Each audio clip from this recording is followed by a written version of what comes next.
Okay, so this is a contextual slide which actually just sets the context of what we're going to talk today.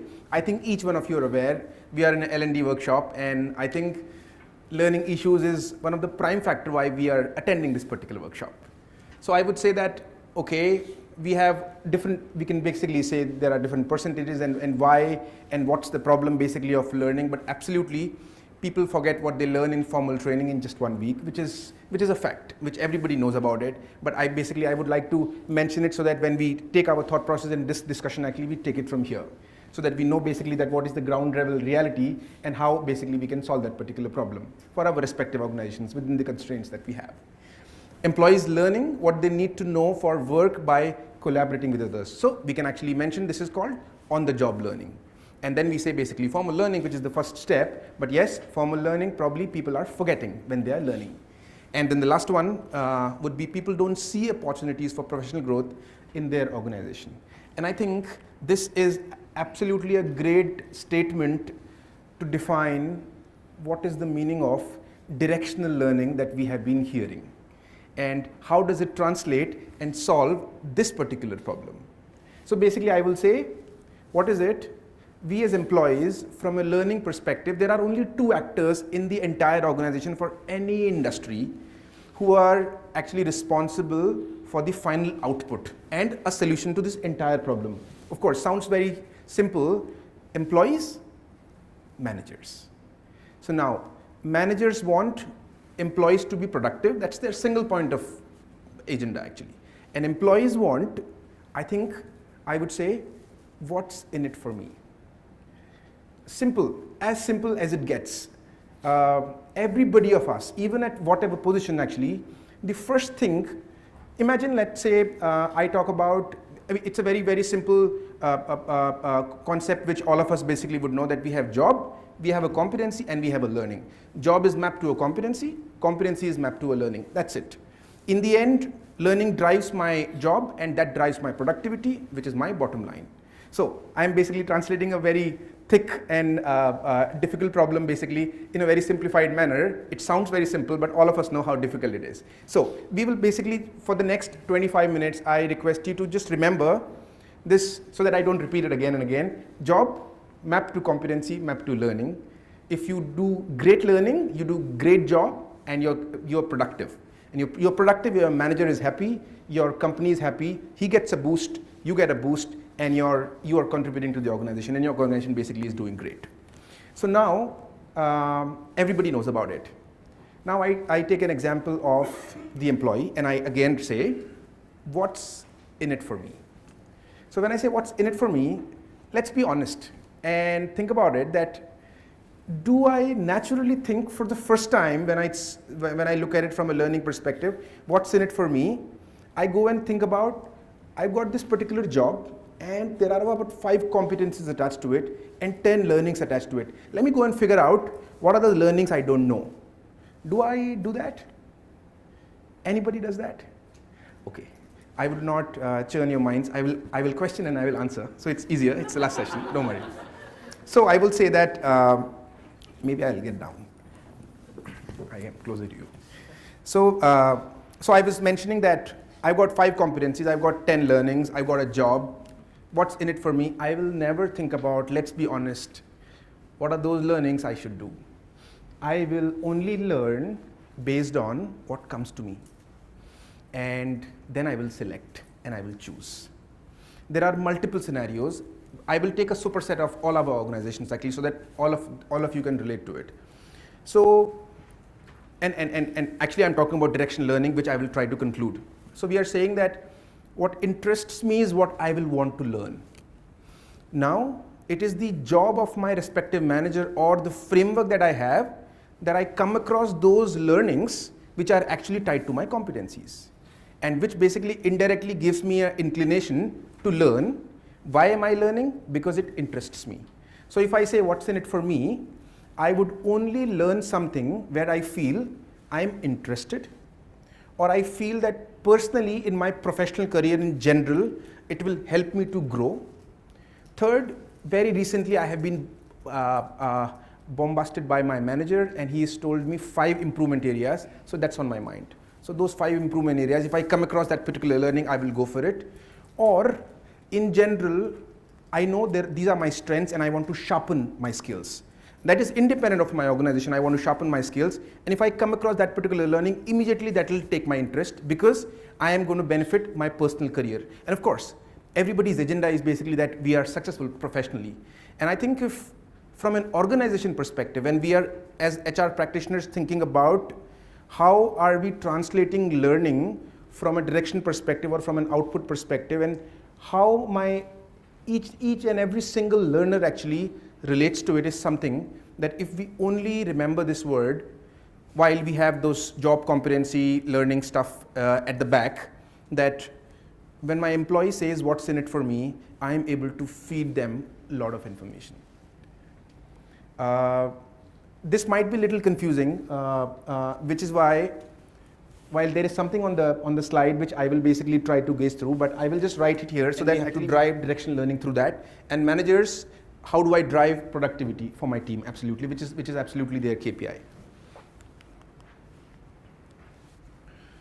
Business and HR leaders report that declining corporate learning capabilities is a serious problem. So again, I basically answered it, and now basically when we apply this particular thought process, we could say that this is the issue and how are we going to solve it. And we always remember basically, so this is what we have to try, and how we can actually operationalize is probably we will try to connect. Consider learning and development as very important, of course. Only 25% companies feel comfortable with today's digital learning environment now. That is again a major problem. We talk about digital HR, we talk about experimentation, we talk about gamification, we talk about the best of the best available learning scenarios. However, we have to see whether our respective organizations are ready for it or not. I might spend a lot of money in a learning management system, I might spend a lot of money in generating content, but whether that is getting consumed or whether my organization is ready to be able to consume it in that particular digital trend is something again which I have to look at. In some organizations it might apply, in some organizations it might not apply. So again, so that's something basically which is one parameter to look at. From a trend perspective, companies are stuck with decades-old learning management systems. That's true. If I ask you that, when was the last time you guys upgraded the learning management system in your organization? I'm sure there are a lot of companies basically you would want to, but at the same time technology is not substitute for expertise of a company's own people. So yes, we feel basically that if we have a lot of learning content, if you got a great LMS, our learning absolutely will happen in the organization, which is absolutely not true. If we measure it, we would know exactly how to do it. Again, if we measure it, when I say whether do we have a framework in order to be able to measure how learning is happening in my organization. And trust me, you got the best learning content, you got the best learning specialists, and you got the best learning management system available in the current times. Still, you will not be able to measure learning output if the framework is not in place. And I think that is one of the biggest aspect which all of us from an L&D perspective should look at. Again, how is something which we have to think. There are multiple ways to it. We will touch upon a little how much I can in this last session. But yes, you could actually operationalize a simple formula. But again, there is a very little amount of work to be done on these aspects. Unfortunately, it doesn't happen in the respective organizations. If it happens, the amount of work that we have done to do the LMS system, to do the learning framework, would come probably 5x times more productive if such small little aspects have been taken care. I would say the first and foremost would be measuring the learning productivity. And again, we have to remember basically that if we think from this perspective and draw out a framework which gets added in terms of, if not yearly, at least once in 2 years, we are able to manage our learning productivity index and say exactly what's happening in our organization, I think probably would be a must and very beneficial for our organizations.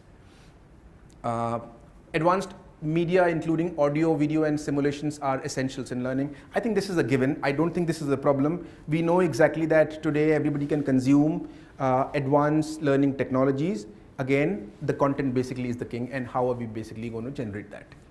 We're talking about manufacturing sector. We're talking about consulting sector, which is professional services, and we're talking about trading. uh, majority of the companies say that we want to do learning, but we do not have a job competency learning framework. And if we were to do a competency framework, it would take a lot of time, and the impact and the momentum that we are driving for the current project will not happen. Now, this is a very big problem. If we do not have a competency framework, it's very apparent that we can't measure the learning productivity because it is not linked to the job. At the same time, we have this problem of, guys, we want to have a learning framework because we want to do it. We want to basically absolutely make sure that our people have enough learnings and we are able to track and they are learning. So now we have a problem that this is not there, competency is not there, and we have a job, of course, that each of our organizations have. And then we are ready to do a learning framework. We were talking about job, competency, and learning. We are actually saying that, all right, I do not have a competency framework, that's fine. I might want to develop it in parallel. However, I want to operationalize my learning automation. How will I do it? I will simply say that I've got all the learnings available. It is an absolutely different topic about importance of having the real right content in terms of learning courses in my organization. How am I actually refreshing that? That's something absolutely a different topic. I will try to touch upon a little, but imagine that we have enough high quality learning content available in our organization. However, I do not have a competency framework. I would simply tie it to the description and try and make it a directional learning platform, wherein my learnings are getting pushed by my managers. At the same time, I am drawing a simple peer-to-peer framework where the learnings are getting directed through a feed, where I come across the learnings which I would not have absolutely gone and searched in my learning catalog. So what I'll be trying to do is that there are multiple avenues of directional learning, but the most simplest avenue of directional learning is where I do not have a competency framework, is absolutely tying a learning event to a performance criteria. This is one aspect which I am trying to uncover, again relating to the learning productivity. When I say learning productivity, which is learning output, and no output can be measured unless and until we attach a learning event to a performance criteria. For example, let's say if I have an admin assistant and one of the competency is typing. Now, there could be a course of learning how fast you can type. The performance criteria would be 100 words per minute, and the course would be learning how to type fast. Practically speaking, to the learning is what each of my managers actually would be able to rate the employees and measure the learning output. We have been talking about a lot of that we should have an assessment framework, we should have a lot of psychometric assessments, and the entire framework of having how much assessments we are attaching to the learning, whether the people are able to forget what they have been learning. However, if we just focus on how they attended the learning, what is the format of that, that is absolutely a separate topic. But if we just are able to connect the learning event with the performance criteria, I think the productivity mapping can be done very easily. Do you think that's something which makes sense, or do you feel that it is a very difficult aspect to map a performance criteria to a learning in the absence of a competency framework?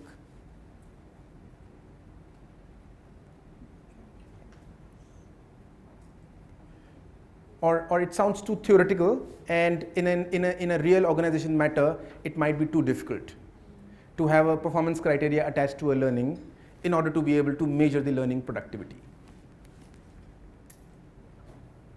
Okay, so that's one thought probably we can, I can leave you with, and that's something basically which you can think about.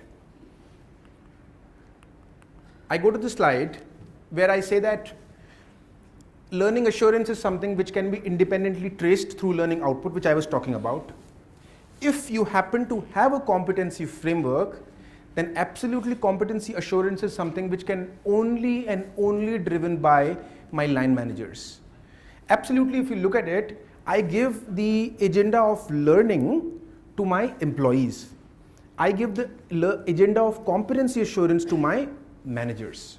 That means if I am automating it, I am looking for a consumer grade tool for my employees, which is going to be my learning assurance framework, which of course one of the element is learning management system. However, if I am looking at competency assurance, that's where 5 people report to me, and I need to make sure that each one of them are competent enough.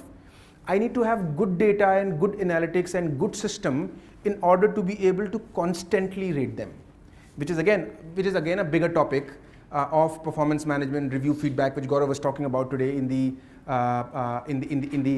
early morning. And I would basically rather keep it very simple that if we are able to have a tool where the managers are able to very easily grade the employees by looking at an absolute transparent picture of their competency, it is only possible if we have a competency framework.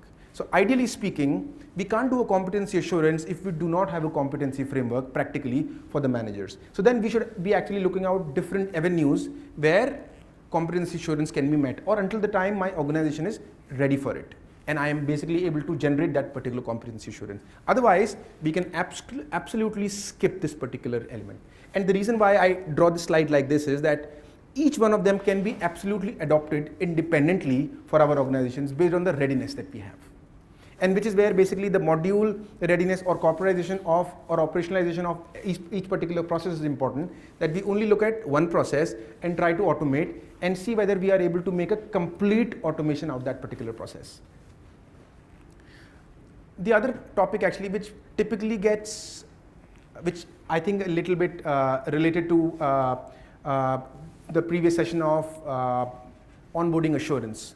So practically, okay, this particular tile is just not talking about the interns, but we're talking about end-to-end anybody and everybody that we are hiring, how important it is the time to perfection of that particular employee to be able to generate the quality of work for which he or she has been hired for.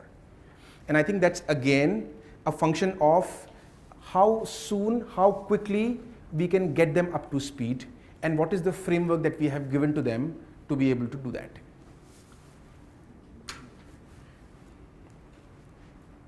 Themselves know their business perfectly, and then they are able to probably churn out a level 1 competency framework, which could be absolutely tied to the jobs.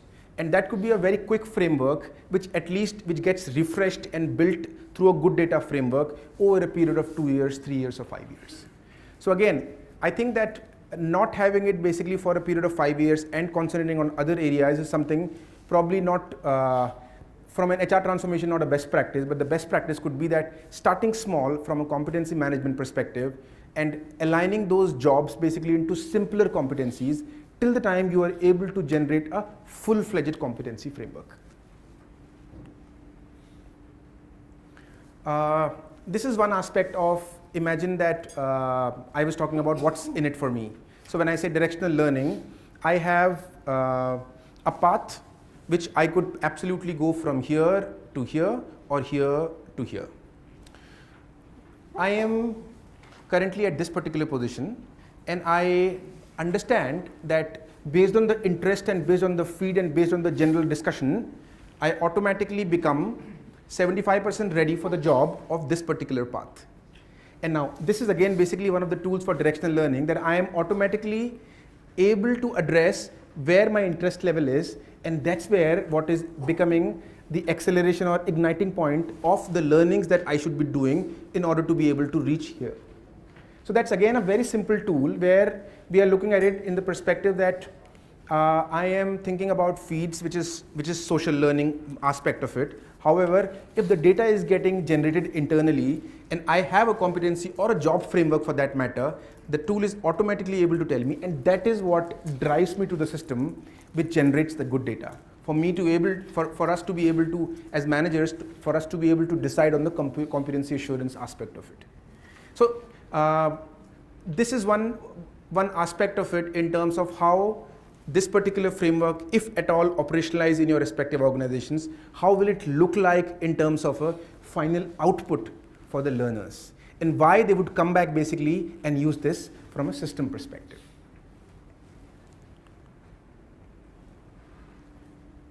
this is one slide which I think I have been talking about, which probably glues the conversation, where we are saying that learning, competency, performance and development is something which is very closely related.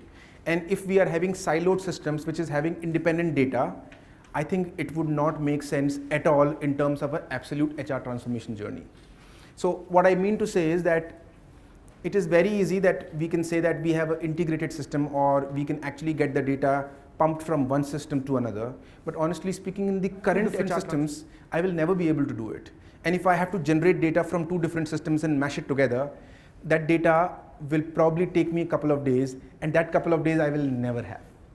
So the simple feedback about this particular slide is that we could talk about that I got a system, I will try to integrate it, but if you do not have these systems interrelated or so seamlessly integrated, even though they are separately developed, but the data points are so, it should be so intertwined that I should be able to get the final data which I am able to in order to be able to measure the final output.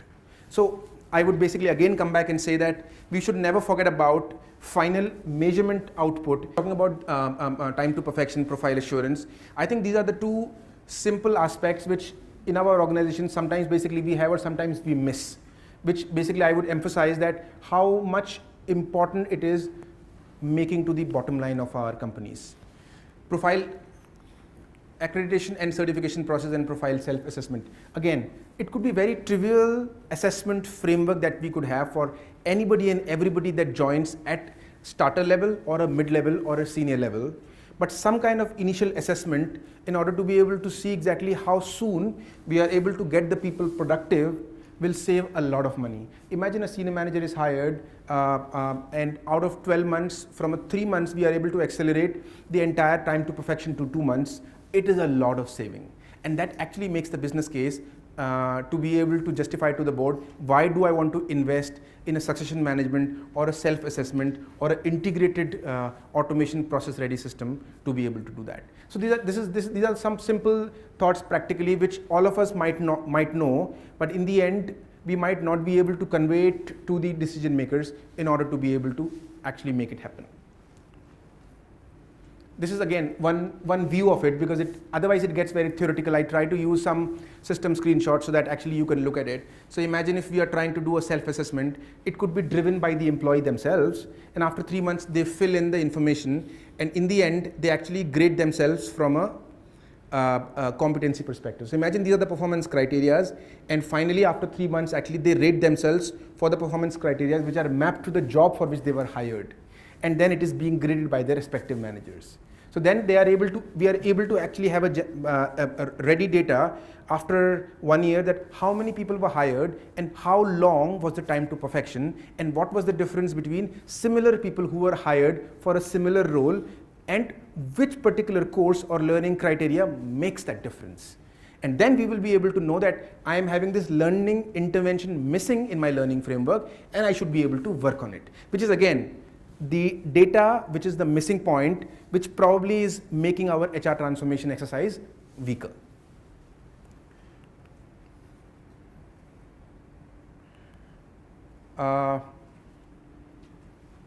This was the topic which I was actually talking about, and I referred in this particular slide, which if you look at competency assurance, I will never be able to, I would say personally, do it unless I have a competency assurance, which I mentioned.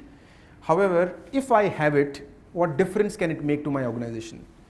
I will be able to generate this kind of matrix where I as a manager have a KPI that I should do a, let's call it CGA, competency gap analysis of 5 people. My KPI is, my manager says, Manu, it takes only 1 minute to do a CGA of 1 employee. So can't you spend 5 minutes to the 5 people who report to you in a month? I cannot say no. I should have the right data, where I've got this, I look at the employee, I click on this particular UI, and I am able to see what are the competencies, and I can just simply check what is the gap. And it automatically generates the learning, and it gets pumped to my learning system where it gets added. Now practically what's happening is, I am generating this data time and again, where I did this CGA exercise on one single employee 4 times throughout an year, and I am able to actually see the learning curve, how it's happening. this is another aspect of learning, directional learning, which it is coming from the manager side rather than the employee side. So I was talking about employee sees what's in it for me. He sees the interest level. He sees from a learning graph perspective or a career path perspective that I've done this, so it gives me a catalyst, I will do that. At the same time, manager is pushing something, and that particular employee is taking it because manager is actually putting it out as an improvement criteria. So this is something which is basically coming from the manager, which I think the managers are the custodians for it, and they cannot be blaming HR for that. However, it is the duty of the HR from a framework perspective that they built this together. They are, I would say basically HR can only be an enabler in bringing the competency framework, but the drive probably can be coming from their side, which in the end basically together from a collaboration perspective can be firmed out. And then these kind of data basically can be captured. So if you look at it, what I can actually take out from this is, from a 6 monthly data, I can look at what is the most common learning gap and why that particular gap is happening. And I can straight away pinpoint and say, I do not have this particular learning in my organization, or this particular learning is scarce in this particular region. So let me probably develop a great learning instructional-led course to be able to fulfill this particular gap. Yeah. This is the first topic that I was talking about, which I actually put it to the end, which can make it a summary that if you look at it, training plan, training history, tools, not solutions, probably does not increase in employee productivity. So 90% of the employees of the companies basically, from an LMS perspective, it is just being used as a registering as a course and tracking learner history, which is not where we are in terms of directional learning. I think we are miles ahead of that. However, our organizations probably might be still using it in this particular process on an aspect. And 50% of these scores, if you look at it, actually this is something which is a very interesting statistics. Courses booked and tracked are not relevant for the learner. And what happens is, because of that, organization pays for an expensive LMS, spends on the course provider for course delivery, and lastly loses productive time of its employees who attended the course. So you could actually look at it from your team's perspective. If 5 people are reporting to you or 10 people are reporting to you, how many of them attended such kind of courses which did not make sense for their respective jobs? And can you imagine the kind of money that is being wasted? We're only looking at $5,000 for a course, but imagine the kind of time that the employee invested in taking that particular course, which is part of the salary component of that particular employee. And look at it from a perspective, what is the investment that the companies are making. And so it's very simple actually that before selecting a LMS system, before letting the employees choose a learning, we should be able to decide how and when, which type of learning is going to be cascaded to the employee and how it is going to be measured by the manager. So we are actually again coming back to this. I'm talking to you like a teacher, but I feel basically that I can give the message across, which I feel probably will be very precious for, I would say basically in your respective L&D departments. And if it could make probably a little bit of difference, I think my 45-minute session would be a little useful, which is keeping you away from your home. So if that's the case, we are actually thinking just about this particular aspect of it. If this is not there, we need to have a performance criteria so that it is tied. The only single point of agenda for our L&D department should be, am I able to track the learning that is happening? Am I able to measure the productivity? And is it a manageable or a useful result that is coming out of it? If it is not coming out of it, there is something that is missing in my learning framework, which I have to go and revisit using these fundamental elements. I think I am towards the, I think this is a summary, basically letting the learner learn their own way to spike user adoption, making sure learning is aligned to organization need, and measuring learning ROI. So the takeaway basically of this session, I would say, is that make sure that we are measuring the learning return on investment by measuring the learning output, making sure that the entire learning framework is aligned to the job that the employee is doing, and at the same time we are giving that particular learning to the employee in a fashion that it interests their attention. And so we basically try out different ways to do it. Of course, gamification is one aspect of it, but I think gamification is probably like big data today. where it is used too many times, but in the end, not many of us basically would know how to implement it. Because of course, it is a very advanced way of doing it, and I don't think we are in a state where each one of our companies, basically organizations, can actually implement a gamified learning system. I think probably we are about 5 years behind, and honestly speaking, it might not make a lot of difference if we implement a gamified system, rather concentrate on this aspect, which actually will make a difference. So you will be able to, so this is basically an indirect, subtle gamification concept, but in the end, if we are able to follow this, it will result into which courses are getting the maximum likes. When I'm basically feeding a directional learning out of interest-based analysis, which courses with maximum followers, which courses with maximum reviews, which courses with maximum enrollments. So this is some of the data actually from an absolute learning perspective, which could drive that particular aspect of it, which is again one single aspect from an employee-driven learning. I think I will skip this slide. I have basically used this from a overall perspective of how employees and managers basically can instill and prepare a business case for the decision makers to be able to have a learning framework, which I think each one of you already know it and believe in it, that learning is something which is there to stay, and we need to basically have the best possible futuristic next generation learning framework for our organizations. I am done with my session, and I am absolutely honored if you have a few questions which I can answer. Questions for Manu? While you're thinking of a question to ask, I have one. You mentioned a learning performance index or learning productivity index. Yes. What is that? Is that a numerator divided by a denominator? What is yes, that? I would say the learning output would be when a manager is rating the employee's productivity by the performance criteria, which is tied to his job, and what an employee is rating himself or herself when they are actually doing the learning.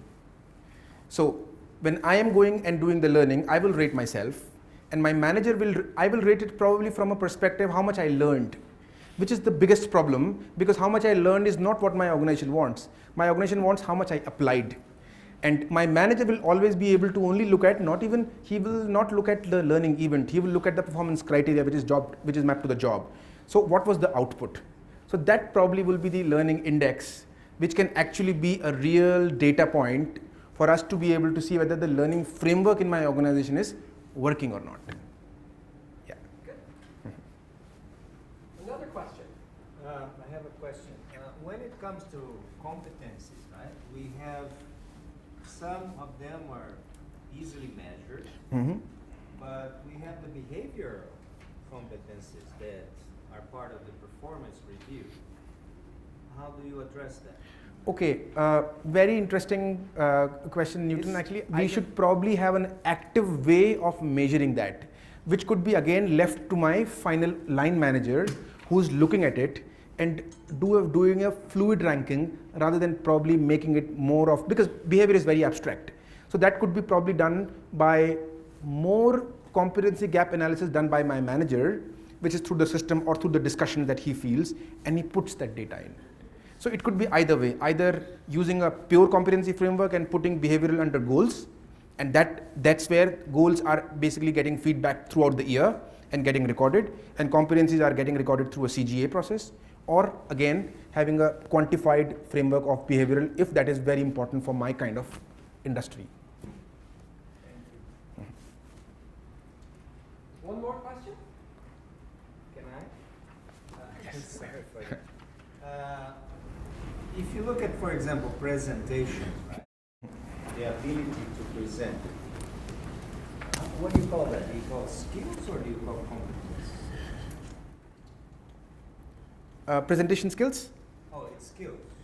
No. So what is the difference between competency and Skill is same.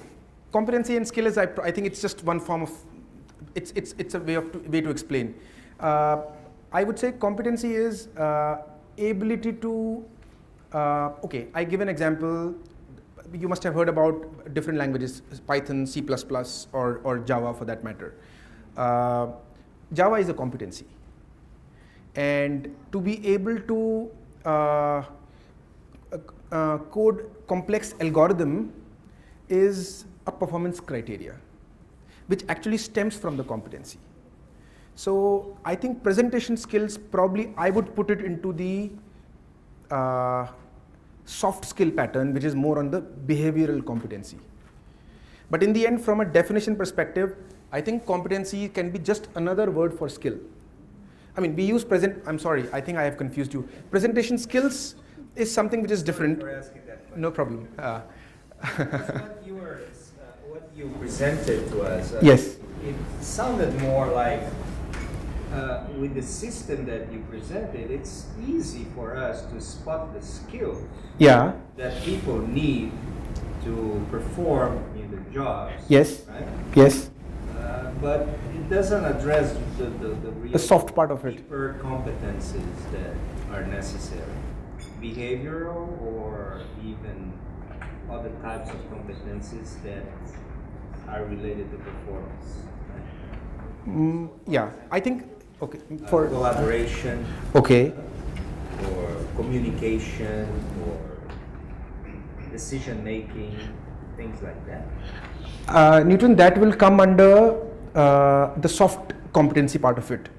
And if we look at this particular slide, which I was mentioning about, the whole idea of having this particular framework in place is that I could have a competency A, which is a technical competency, which is hardcore skill, very easily measured, like say typewriting.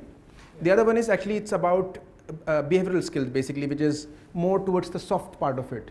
So when we categorize this competency framework, we could do that. And when 5 people report to me and one of them basically does not have a great communication skill, I would know he does not have it. And then I would probably tick that particular box when I'm doing a competency gap analysis on him, and that gets translated into a learning event, which is where he goes for a soft training course. So in the end, I would say that system is just one small part of it. I would say if we have a framework and we have an intention from an organization perspective, I want to automate it, I can't do it without a system. At the same time, my system should be designed in a manner that I can actually able to do that particular generation and segregation. But in the end, it is again the fluid part of it, that when I and you as a line manager and employee talk to each other and get that data, I put that data. When I'm putting the data, the system should not be cumbersome for me to use it. Because if the system is cumbersome, I will never use it. And if I never use it, I will not know exactly what my organization is missing with respect to the system. And the process doesn't get automated. Yeah. So it's one aspect of it, but yeah, I think it's a combination of using it and using it right way and thinking about these small nuances which actually you mentioned. Thank you. All right, thank you very much.